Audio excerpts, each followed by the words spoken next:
Hello दोस्तों, मैं doctor Animesh, plastic surgeon, आप सभी का अपने यूट्यूब चैनल सर्जरी ऑनलाइन पे स्वागत करता हूं। दोस्तों, इस वीडियो में हम डिस्कस करेंगे लो स्पर्म काउंट, जिसे हम ओलिगोस्पर्मिया भी कहते हैं, उसके बारे में, उसके कारण के बारे में हम डिस्कस करेंगे। तो क्या क्या कारण हो सकते हैं, कारण को समझना ज़रूरी है, क्योंकि अगर आप कारण को कम कर देंगे, हटा देंगे, तो स्पर्म काउंट कम होगा ही नहीं। तो चलिए एक एक कारण डिटेल में डिस्कस करते हैं। डिस्कस करने से पहले दोस्तों वीडियो को लाइक और चैनल को सब्सक्राइब ज़रूर कर दीजिए।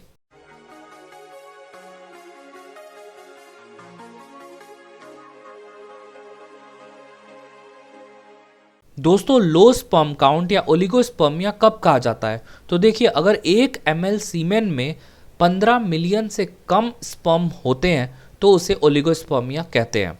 और इसके बहुत सारे कारण हो सकते हैं।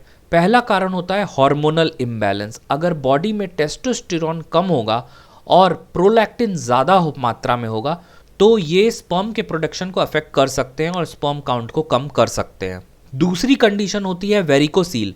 वेरिकोसील स्क्रॉटम में जो नसें होती हैं उनमें सूजन हो जाता है, तो उसी को हम वेरिकोसील कहते हैं। और ये वेरिकोसील कैसे स्पर्म प्रोडक्शन को कम करती हैं?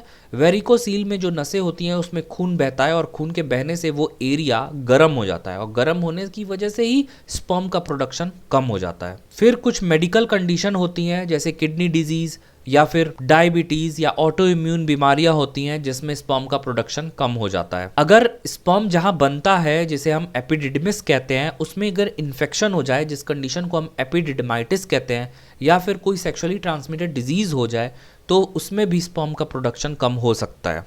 कुछ और एनवायरमेंटल फैक्टर्स होते हैं, जैसे कुछ टॉक्सिन्स होते हैं, केमिकल्स होते हैं, पेस्टिसाइड्स होते हैं, उनका अगर एक्सपोजर होता है तो वो भी स्पर्म काउंट को कम कर देता है। कुछ मेडिसिन्स भी होती हैं जिससे स्पर्म काउंट कम हो जाता है, जैसे एंटी हाइपरटेंसिव होती हैं, कुछ एनाबॉलिक स्टेरॉइड्स होती हैं, कुछ कीमोथेरेपी ड्रग्स होती हैं। अगर किसी पेशेंट को उस जगह पर रेडियोथेरेपी दी जा रही हो तो उससे भी स्पर्म काउंट कम हो सकता है। और बॉडी में कुछ न्यूट्रिशनल डेफिशिएंसीज हो सकती हैं, जैसे जिंक की, फोलेट की या एंटीऑक्सीडेंट्स की, जो स्पर्म के प्रोडक्शन को कम कर देती हैं। फिर एज भी एक इम्पॉर्टेंट फैक्टर होता है। एज के साथ भी स्पर्म की क्वालिटी और क्वांटिटी कम होती जाती है, ये तो सभी को पता होगा। और एक इम्पॉर्टेंट बीमारी होती है जिसे क्लाइनफेल्टर सिंड्रोम कहते हैं, उसमें भी स्पर्म काउंट कम हो जाता है।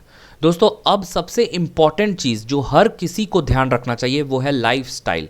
पहला चीज़ है लाइफस्टाइल में स्ट्रेस। स्ट्रेस की वजह से भी स्पर्म काउंट कम होता है। फिर आता है ओबेसिटी। मोटे लोग होते हैं उनमें भी स्पर्म काउंट देखा गया है कि कम हो जाता है।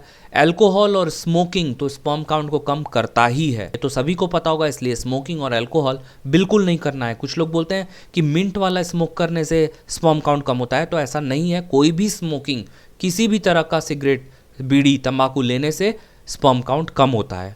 और लास्ट, जो बॉडी का टेम्परेचर होता है उससे टेस्टिस का टेम्परेचर कम होना चाहिए, इसीलिए वो स्क्रॉटम में होता है और इसी वजह से स्पर्म का प्रोडक्शन होता है उसमें। लेकिन अगर स्क्रॉटम का टेम्परेचर बढ़ जाए, बॉडी टेम्परेचर के जितना हो जाए या उससे भी ज़्यादा टेम्परेचर हो जाए स्क्रॉटम का, तो फिर वहाँ पे स्पर्म प्रोडक्शन हैम्पर होने लगेगा और स्पर्म का प्रोडक्शन प्रॉपर्ली नहीं हो पाएगा। तो जैसे कुछ लोग होते हैं जो 2 व्हीलर्स का इस्तेमाल करते हैं, गर्मियों में बाइक की गर्म सीट पर बैठते हैं, या फिर कुछ लैपटॉप का इस्तेमाल करते हैं अपने लैप पर रखकर, या फिर टाइट अंडरवेयर पहनते हैं, या फिर अक्सर गर्म पानी से या हॉट टब में नहाते हैं, तो ऐसे लोगों में भी स्पर्म काउंट कम हो जाता है ओवर पीरियड ऑफ टाइम।